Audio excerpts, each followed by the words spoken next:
you create your reality. So what you're bringing in is what you're allowing to be brought in. So like what you focus on grows, what you don't focus on, Yeah, and so yeah, I yeah. do think like it's When I, like we could encourage people to not watch, to be like, look, it doesn't matter which spectrum of the where you fall. Like if you were watching the media, a lot of times that's yeah. negative narratives. You like you can only do that so long. Mhm. You need to like disconnect from that and be your own sovereign self, Yeah. because But the thing is, we've all had negative fed to us at some point in our life. The things that I we ate do. and the modified food that I've consumed and drinks that I've had before and whatever way of life that I'd lived before and had. So we've all done something negative that we would find negative now.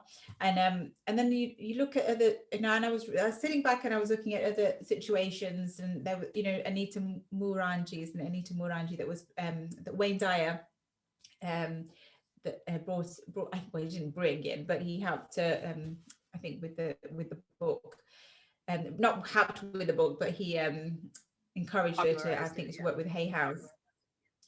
And Anita Murangi, her book Dying to Be Me, I believe it is. I do remember her saying that when she had the experience and she felt what the infinite, that consciousness, higher consciousness was, and she was in that space. So she was dead and she was in the space, and then she came back, but she knew what that energy was, and she connected to that higher consciousness, that infinite consciousness. So when she came back and they did everything they did to her, put her into chemo, for her cancer, she just didn't care what they did, because she knew that she had no fear of it, and she knew who she was.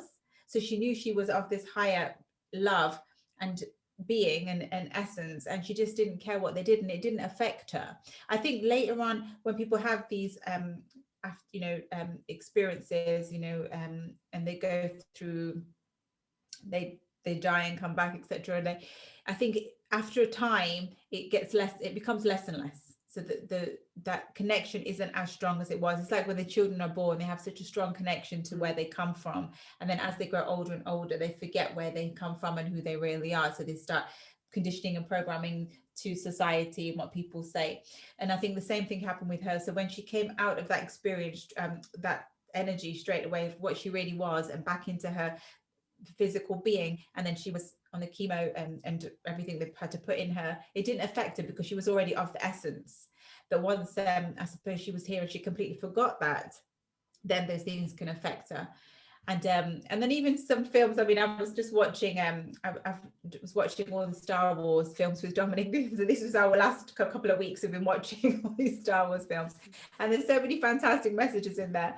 And just the fact that you know if from the film, obviously Darth Vader goes to the dark side, and he goes through everything he does to go to be that energy of darkness, to be that force of the dark side. But yet he's still able to redeem himself at the end when Luke comes and saves him, from the dark side, and brings him back into the light. And whether he dies or not is not the point. It's the fact that he was able to redeem himself and become part of the consciousness again of the infinite love. So I don't, I think it's very important now for us as humanity that people, whatever people feel that these people now have done to themselves or have become submissive of a situation as well, they can still be brought out of the vibration of fear into a vibration of trust and love, where they can start becoming their own unique beings and take control of their life. And like we say, the sovereign energy comes into play, and start making decisions that are more for them, become their own creators. They can still do that regardless of what's happened. It's just a matter of them switching from the choice that is fear to the choice that is love. So I think that's the only way that we would now be able to help, or possibly give advice to help that awakening, on that I side. Okay, so this is kind of Mm, something that's been coming to me this week with a lot of synchronicity. I've had this in three different realms. Is Okay, so I read this little article about, like, people keep talking about Mount Shasta, and then I've heard other people talk about Lumerians. Like, it's definitely on some consciousness thing right yeah. now. But I read this article about this lady Mhm. who channeled or talked with some Lumerians, and they were giving her instructions on how they do their food and what and about their food. And the Lumerian was telling her that they Mhm. are human beings. They're exactly like us, except for that they, from the time they're born, they lived about 1,000 years, because from the time they're born, they eat life force. They don't eat dead stuff. They're like, all you guys eat is dead. Everything you eat, like for us, everything that we eat has been picked off of the tree, and it still has, like, you can use technology to see if it has life force or not. Yeah. They're like, we eat something within 24 hours of it coming off of a tree, and we don't kill animals, we don't do stuff like that. We eat nuts and fruits and things that are don't kill the plant when we harvest it. And it's not about the food, it's about the energy of the food you're consuming, because that's what your body is actually wanting. You guys are never satiating anything, you're just constantly filling yourself with dead things. And then I was like, so then I happened to watch another YouTube video that was completely unrelated to this, and it was a girl who was basically doing that. I don't know what kind of photography it's called. Maybe it's called acrylic. It's where like they could see your aura with the photography, like, Yeah. yeah, the energy of it. So like she had this homegrown strawberries that like she was growing in Mhm. her garden, and then she had some that she had bought from the grocery store, and she was showing how the ones from the grocery store Mhm. who knows how long those have been picked and what has been put on them to preserve them. Anyway, they were completely dead within the photograph, or the energy photograph, but then the one that she had just picked had like a whole aura around the strawberry. So then I just kind of was like, oh my gosh, I don't even have access to live food. Everything I buy is like, I'm like kind of going like, that makes a lot of sense to me now though. And I think to Mhm. myself, wow, if we just thought about it differently in that respect too, it really would be more important for us all to grow at least some percentage of our own food for life Yeah. force source. Mm. I mean, Even luckily that was a positive during the lockdown, because a lot of people did that when the first lockdown happened. A lot of people grew their food outside. You know, we had fruit and vegetables and herbs growing, and so I think people got that gardening bug. So fingers crossed that stays, and people now realize how important it is to be able to grow your own food. And you do have the people now becoming a bit more plant based as well. So um not saying just veganism, because I know there's almost a cult out there that's really preaches veganism and hates everybody else. It's not that one I'm talking about. It's like just to be a bit more aware of just living healthy, and like you said, that that you heard the life force within what you eat. And it's like when we say from a yogic point of view, when people go to ashrams and they eat the food in the ashram, which is made with prayer, and or if you eat your mama's food that she makes with love as well, it always has a different energy to the food that you just eat at a restaurant where they've got tons of people to feed, and um you quickly pick something up from the supermarket, which obviously they've had to make in some super time, to feed the people. So the energy that you're getting from the food anyway is different. So even without the live foods and the dead foods, just the person that makes the food puts their own energy in that food. Hence why I'm not really a restaurant person. I don't really eat much, because I always feel that energy, and I know how I feel when I eat my own homemade food.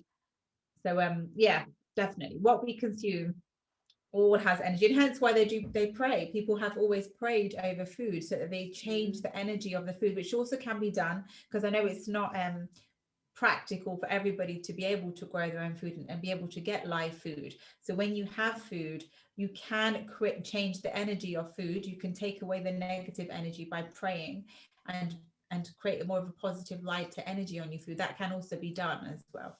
Right, that's like the Dr. Emoto stuff where they can change the crystalline structure of water with positive intention versus negative Yeah, intention. And so yeah, you can even do that to anything yeah, you drink or eat, like just yeah. saying positive words. physically to it will change Yeah. the structure, the crystalline structure of the water molecules within everything you eat.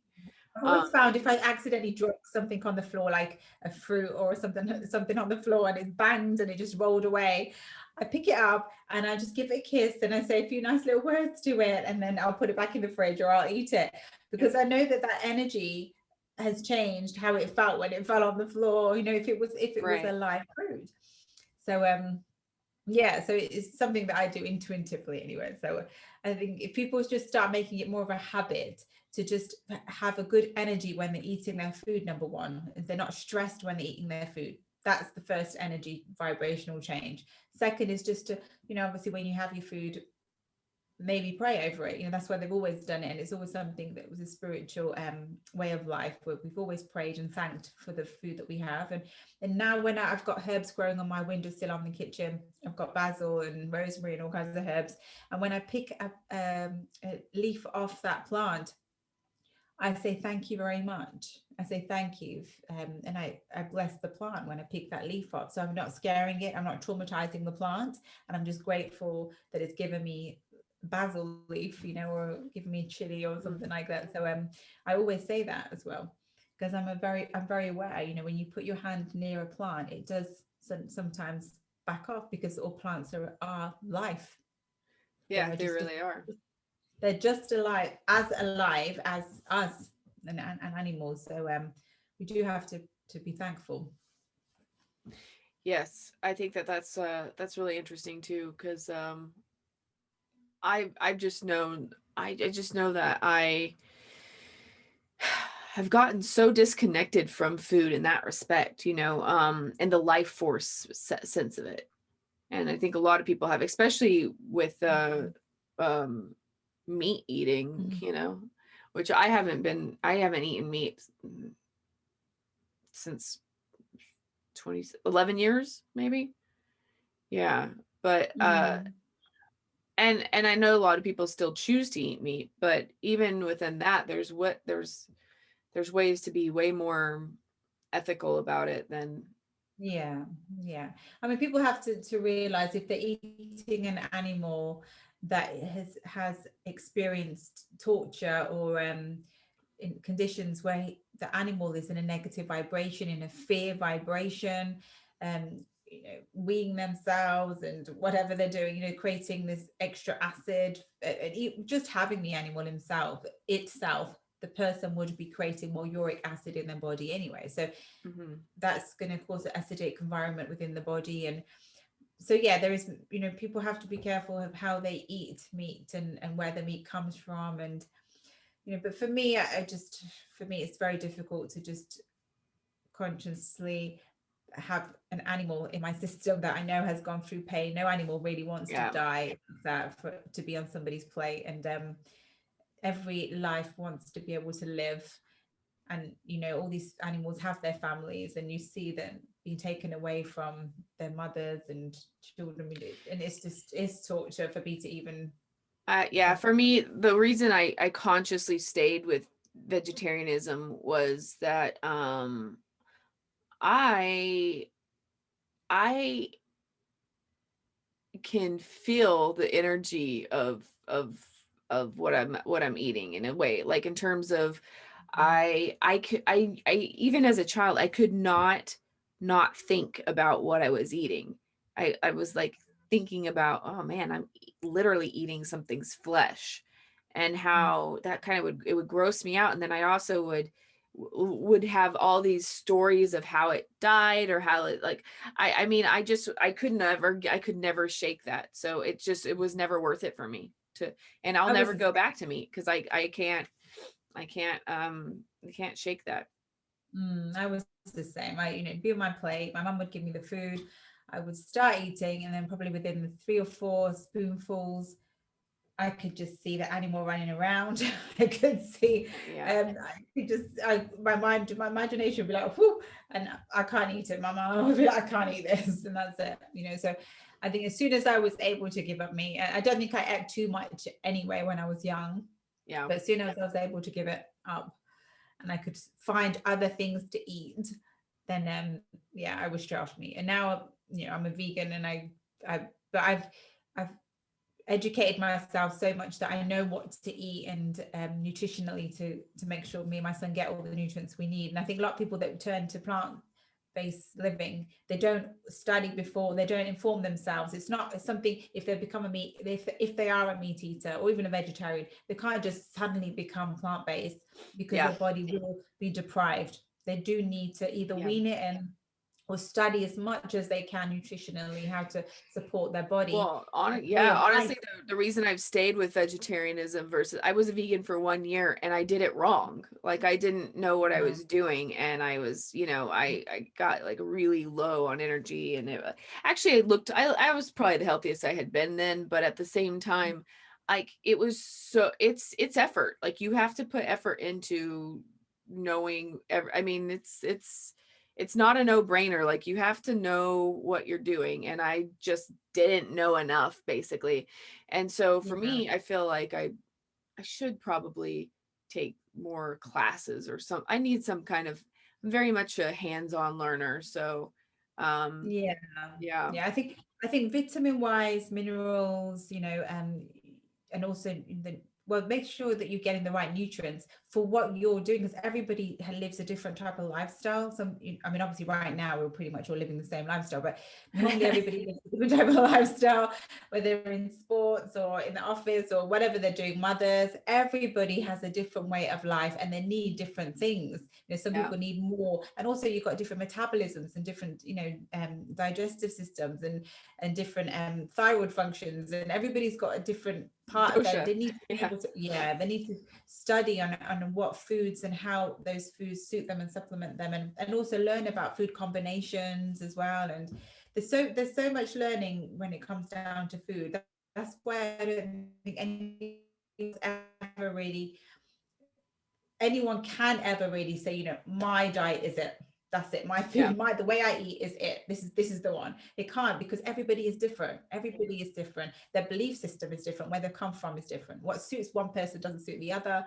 What affects one person doesn't have any effects on the other person. It's just, everybody's system and where they come from is different. So yeah, it's really a matter of learning in your life what suits you. And obviously from ethical point of view, for me, and compassionately, I can't eat animals, because for me the first reason was because I just cannot eat a living thing, and I see that living thing as a sentient being close to the universal consciousness, and I can't eat something that's, I can't purposely and consciously harm something that I don't need to put in my body to Yeah. survive. I don't need to put in my body to survive. I'm not saying that other meat eaters are in the same situation, because I know that some people feel they have to have meat, and I can't be the person that judges that and say you don't have to. I think people have to make that, they have to study and see if that is the case, if that is the case for them, or is it, is there other nutrients out there that can supplement them, so they don't have to cause the animal, not that they physically go out and cause the animal, but the need for it will make sure that the consumers get that meat. So yeah, there's a lot in the food industry, but right now, again, even that's been affected with the whole situation that we're in with the pandemic. There's a lot of food that's not available now right now for people, and we can see that the food industry is being affected a little bit, farming industry, and so we'll have to see how that pans out as well. Yeah. But that is well said though, about how everybody is different and everybody's going to have different needs for their body. And I also I was talking to these Starseed twins, that's their name, recently, and they were talking about how you should, because you are so individual, like no one's system of anything, like their system of meditation, their system of this, their system of working out, or whatever their Exactly. system, no one's system is going to 100% fit you. You have Mm, to find your own system. We live in a system. We live mm, in, the universe. We live in the earth has a system, like systems are fine, but mm, you have to find your own within yourself. Like, mm, whatever that is, you have to really like look into what works for you. And if you 100% approach agree. everything like that, it'll be much better. 100%, yeah. And we all, because we all have a vibrational energy anyway. When we come into this world, we come in with that energy, that field, that electromagnetic pulse that we come in, and it's a unique energy that we've come in from. So we're already unique individuals. So we can't be the same as the other person. We may never get the same. We've seen someone follow a path and achieved success. It doesn't mean that we will follow the same path and achieve success. You've got a lot of, because our vibrational energy is very, very different. The way we came into this life is very different, and our past and history has made us who we are, which is very different to that individual. And our belief system as well, our belief system is different. And I do see a lot of gurus out there, or so-called gurus and mentors out there, that absolutely will say that their method is the one, you know. But and I would never judge anyone for what they believe, because it might be right for them, but it doesn't mean it's right for everybody else that watches their workshop or courses. But what I do believe that we do have the unity here is the vibration. If people can raise their vibration to a higher truth vibration, they will find their own truth, their own uniqueness, their own path, and they'll be able to see things and be more aware of things without us actually telling them that so and so is this, so and so is that, you know, because again, that could also be coming from a perception of our own beliefs and our system and what we've read. And that if we have people raise their vibration to truth, they will see their own truth. They will see their own unique self. Right. Without the influence of other people, you know, like that's the thing, is you really have to be able to see, you really have to work on your own discernment, and then like decide what, like when people say things like, oh, does that resonate with you or not? I mean, for me, I can physically feel like, okay, if somebody's telling me a comment, it doesn't matter if the comment is like, you know, whatever, like I talk to rocks, or I, you know, I make it rain, or I don't care how out there or not out there I think the comment is. Like I have to see whether or not everybody has body signals within your body. So for me, if I don't like somebody, like I'll get like I almost feel like a tiny physical push on my chest a little bit, and then I'll be like, oh, okay. So then I know for myself, I'm like, okay, well, what they're saying, it's maybe their truth, but it's not mine. But then if I resonate with it, I've noticed like I almost have like a heart opening where I'm like, really? Yeah. Like I like want to go toward, I'm like, yes. Like, so I mean, I definitely, I can follow the movement of my actual like heart energy. And just be like, does it pull away or does it go forward? And that's before I just have decided in my mind what I think about the thing that's being said or not. So I mean, your body is going to give you different tells, and it's just you really need to learn your own body, like what, you know, what that is for you. Yeah, definitely. Because there is so many, like even with yoga postures that I've been doing for many, many years, and taking on different postures now. And then I did, when this lockdown started, I did obviously go in a bit more within myself spiritually, and started doing different special spiritual techniques that just felt a bit more where I've been before. Maybe I have traveled to places that in my past life that I'm still have within me. So I connected to these things, and I do feel a lot more spiritually aware now. I do feel a bit more open to messages. And it's funny because you know I wasn't feeling 100%. I think everybody's the same, because we're constantly on the you know, online, and we've got radiation booming around 24/7. Right. We don't get time to get out. I mean, even me, like my son finishes at a certain time his school remote learning. I'm either online before or after that, or after that I have sessions, you know, and I've got to get him sorted and fed and what have you, and I don't have time to go out. So constantly bombarded by this radiation. And so and also with the whole situation, emotionally you're feeling fatigued as well. So so I wasn't sleeping at night. I know that is also radiation, you know, radiation around you, and you know, what we call dirty electricity, stops you from sleeping because your body thinks that it's still awake when it's not, when it's still daytime, sorry. So it stays awake. But I just felt that, I'm not sleeping at night and I'm waking up at the same time every night, which is really strange. And I'm staying up for I don't just suddenly wake up and then fall back asleep. I'm up and I'm up until Right. probably another hour. And this is, and I felt like, I was saying to my friend the other day as well, I feel like when my son was born and I had to wake up every couple of hours to breastfeed him, and I was like just zombified, like I was, I just was really, really tired. And I'm still not 100% back there, back out of it yet. And I just thought, okay, there must be something going on here. And I did actually ask my higher self, what's wrong? What is wrong here? What's going on here? Give me a message. And then my skin started drying up on my eyes as well because I'm not getting any sleep.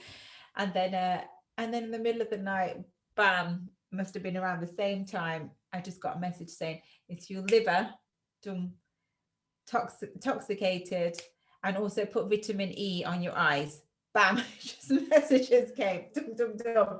So I woke up in the morning and thought, oh, yeah, because your liver, when your liver is toxicated, you wake up around between 3 and 4 o'clock in the morning. This is Ayurvedically, I think Ayurvedically saying, I think other doctors have said it as well. Around 3 or 4 o'clock in the morning, if you wake up regularly around that time, it's normally your liver. So it's because the toxins are too much in the body and your liver and kidney are now. How do you detoxify the liver? And also the other message was, when I was sleeping, straight away I got thistle.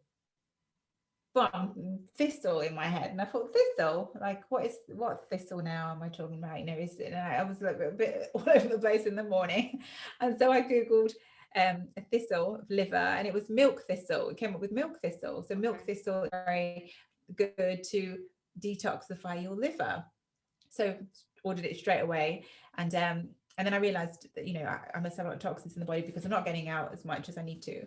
So I did ask my son to walk on my back a little bit. So he said, walking on my back, banging his elbow into my back, and I'm like coughing all these toxins out of my system, getting it all out. And I thought, oh, that's good, because I just felt there's a lot of toxins coming out, and even my son was like, that's good, mummy, you're coughing, it's all coming out, mummy. So he's like really pushing out the toxins out.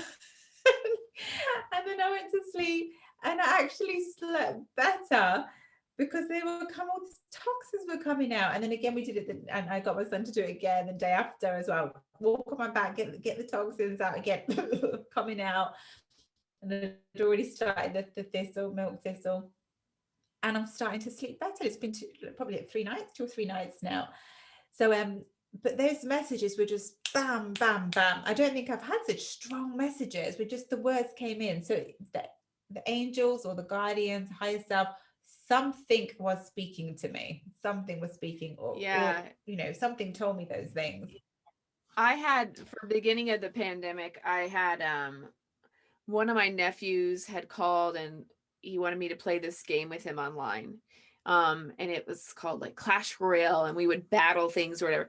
We and him played for like 2 weeks, and then he got over it, and I haven't even seen him back on the app, but I'd kept the app, and I was always playing little battle games with people because I'm in the same clan as my nephew or whatever. And so I initially signed up for my nephew, but I kept it because it was just like addicting, right? And then I had another puzzle game or something, and I would be listening to a podcast playing this stupid puzzle game and this little battle game with my nephew. And I like, this happened like a month ago. I just decided I cannot continue wasting this unnecessary time on this device. I had to do, and I loved it because I was really high ranking in the clan, and like, I had all the things that the bells and whistles that they use to clamp you, right? Yeah. And so I just had to do a hard love on Nikki and be like, okay, delete, and all the data's gone. Can't get back to the thing. Oh my gosh. But that's the thing, is like, sometimes we have to like listen to yourself and go like, yeah, hey, this may be hitting a pleasure center at some point, but If it Mm. it affects my sleep. I would be laying down before I went to sleep, like wanting to play my Clash Royale. Like I was like, "Ah, I gotta just do a Oh, bad no. one." This is Yeah, why I cannot start that type of yeah, thing. I I know. I just can't. like my son got me onto Mandalorian. I haven't like I didn't have I refuse to watch any TV programs. I'm like, no, because soon as I start with these series, it's oh my gosh, I need to watch them. Yeah. And he started it, and that's it, all over. Within a week, we finished two series of Mandalorian. Like must have watched maybe 16 episodes or something. And I thought, see, this is why I don't do it, because they know how to get you. They just hook Yes, you on with these it's things. true. So but I yeah, mean, but obviously we're they sleeping late study now, like and it's affecting our sleep.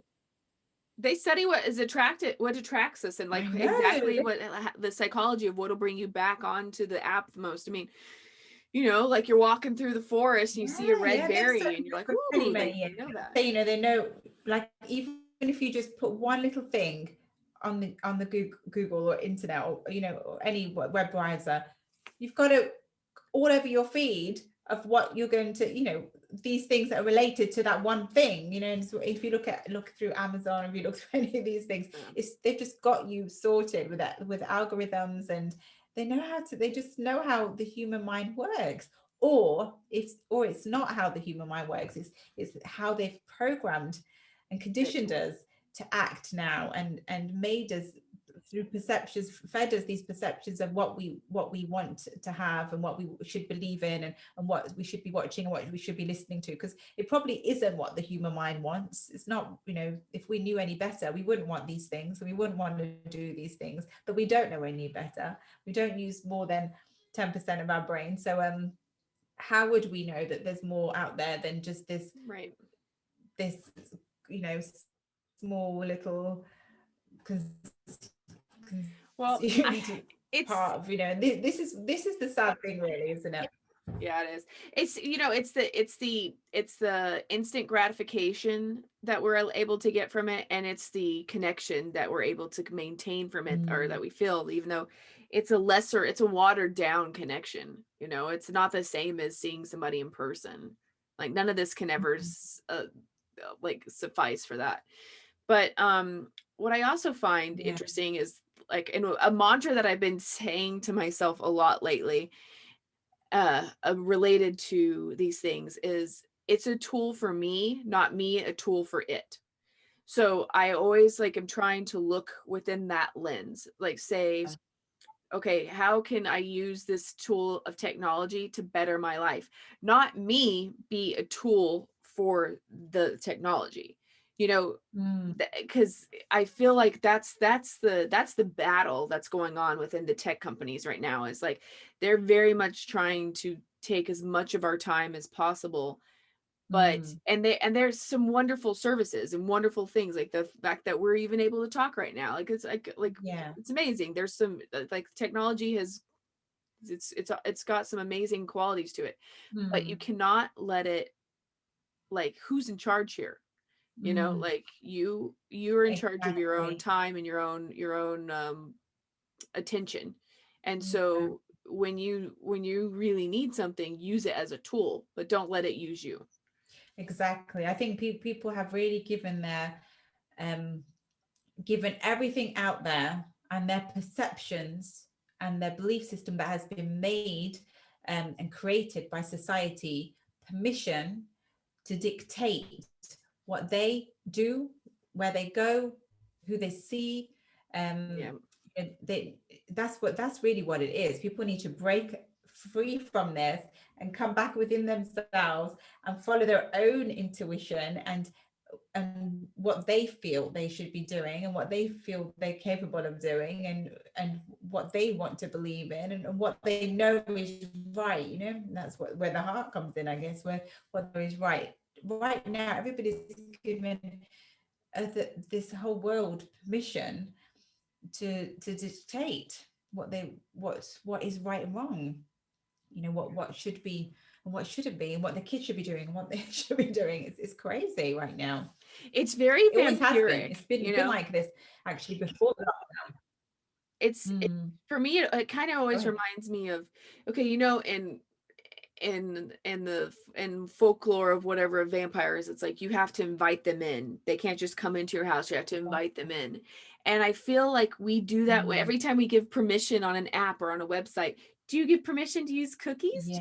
Do you do you accept the terms and agreements to use them? Yeah. When or not? And you're kind of like, 100%. yeah, just come on in, whatever, come sit down. And I Yeah. feel like we're allowing in the I feel like vampire. I just want to go back to every single app and everything I've signed and just disconnect from all these contracts and everything. I Yeah. mean, take my common law name back and just say, right, that's it. I'm not contracting with any corporation out there anymore.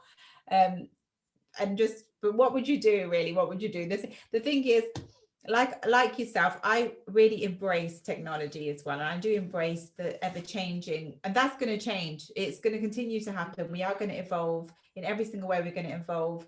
It's just, will it go too much in not in the favor of humanity, or can it go in the favor of humanity? And that's what it is really, isn't it? It's that parallel. I think I really think What what we're seeing is the infancy of technology too. Like the internet, when you think about it, okay, I'm 38. I graduated high school in 2001. And when I graduated high school in 2001, there was there was websites and things like this existed, but there was not a way you couldn't do your book reports on things from online. You had to go to libraries, and you couldn't like even when I was in college, which I graduated college in 2005, it still was like you could only use certain percentage of internet sources. So like your internet sources would have to be like, you could have like maybe 3, and then the other if you had to have 15 sources, 3 of the 15 could come from online. The rest of them had to come from a published book in a library kind of thing. Well, I don't even know how they work it now. I'm pretty sure it doesn't work like that. But when you think about that, You go in there and just 2005, we didn't things, have isn't we it? didn't have that much. Like that was like 16 years ago. Oh my god, that was 16 years ago. But anyway, the thing is like if you think about it Yeah, like let's that, check. like we didn't have the internet, there wasn't even that much information about that stuff by then. The first Yeah. iPhone came out in 2007. I didn't even get one until like 2010 or something. I was still using flip Either. phones and whatever. And Yeah, so we're talking about I've had like 10, 11 years on this thing. And I mean, and now you can't even remember what life was like before this. But I assure you people, we had a time where we filled our hours with things before all this existed, and we were yeah, fine. it wasn't online. We were out, we were playing outside when we were young with our friends, and just, it was getting up to all kinds of mischief. And it's just it's scary to think that some of the children now probably won't really even acknowledge that because it was all, for them, all they've ever known is just smartphones Screen and time, yeah. screens. They've never experienced what we experienced. And that the thing is, and the elderly, they have experienced all this. They know what life was.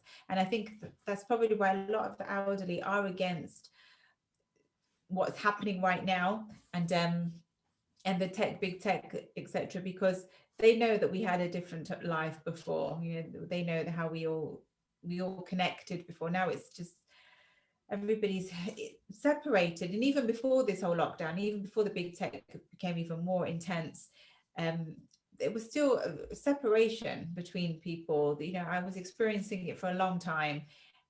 People, even though they were together, but they weren't. Everybody was very much me, survival of the fittest. They had to kind of protect their own, very much, keeping up with the Joneses type of thing. It was, it wasn't a society that I would want to live in. And I certainly, if this all ever ended, this lockdown stuff, I certainly wouldn't want to go back to that. I couldn't hack that type of life, because I never wanted to be in that situation in the first place. So for me, it would have to be different. Life would have to have changed, once this situation evolves I certainly don't think it's going to stop, but I think the situation will evolve, and it will evolve with the people and the consciousness of people.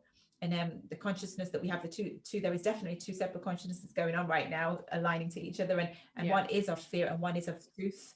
And however this thing evolves and wherever it goes, I certainly do not want to go back to the way life was, before this, just before this, because I think people had already lost their way. Yeah, For sure. I agree with that. I do. And I also think it's like, I think like something to maybe keep in mind for everybody, no matter where you fall on anything, is like, we don't need first of all, you don't need to be available 24/7. That's a new concept that doesn't need to stay. Like, you don't need to be available in the middle of the night. And I know people will think like, okay, but what if like something happens to one of my family members, or what if I mean, like, listen, from the time when you're sleeping, you don't need to have your phone on. You don't need to have it near you, and it doesn't have to be able to ring. It just, you don't have to have that. It's just, you can sleep in silence and you don't have to, like, the news prior to 9/11 was a 1 hour thing that was presented to you, 1 hour, like the 5 o'clock or the 6 o'clock news or something, maybe the morning news. It wasn't this constant stream of breaking 9 o'clock. yeah, like, it wasn't this constant stream of information. It was just either those news I used to watch. That was it. Now, 24/7, we are being fed a perception and of what life is, what's going on. Where is the well, not that we get told anything really good anymore, but it's always where is all the drama happening, all the violence happening. We just get fed all this negative energy all the time. And it makes you feel like there's more of it, and maybe there is, maybe there isn't, but like, there's definitely more reporting of it than ever before. So keep that in mind. Like, we survived for however long humanity has been around to this point, not knowing what each other was doing every single second of every single day. And that's okay. That's cool. So we're in the beginning of using this technology, but use it for, I mean, I've got to say, I don't have my phone on. No. Yeah, and sleep time should be sleep time. I've got to say that any time, if my son was at his dad's and I had to put my phone on, I only leave my phone on then, because just in case for my little boy. And I think probably a parent would be a little bit kind of like, okay, if there's a young child and they need to be there. Okay, yeah, for sure. But yeah, but otherwise, my son's at home, my phone's off. We don't, always on airplane mode. I don't have it on in the middle of the night, and people do need, and that's important anyway, with regards with this with the radiation. They don't need this pumping streams of radiation coming in at that, when they're sleeping. If there's already difficulty sleeping with other things going on, and then you have this pumping radiation in you. So yeah, for sure, definitely. But it did take me a bit of time to do that. I did have to kind of wean myself off that as well. No, me too. It's true. You get so conditioned, and you do need all these things with you all the time, don't you? Jump onto this in case and jump onto that. But it's baby steps, but it's okay to not be 100% connected all the time. It is okay for that. So give yourself that permission sometimes. I think that will make you feel better if you actually do step away from a little bit of the constant connection. For sure. So next week, I think we're going to plan to do our first meditation. Online. So we'll get we'll what we'll do, we'll work with the time. So like this week, I really felt that people needed to have something that just, as I can feel this fatigue in people, and like it's almost like giving, not exactly giving up just yet, but it's like they're real beaten down type of energy, and people do need to lift. I think we should do maybe a nice lifting energy meditation next week, and just to help people rise out of this fear that's just getting heavier and heavier, it seems, on people.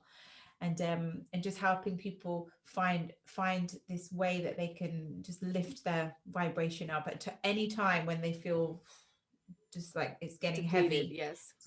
yeah, to find these words, or just to say something that will lift their vibration. So that would be nice. I think maybe we should do that next week and start our meditations. That Yeah. sounds good.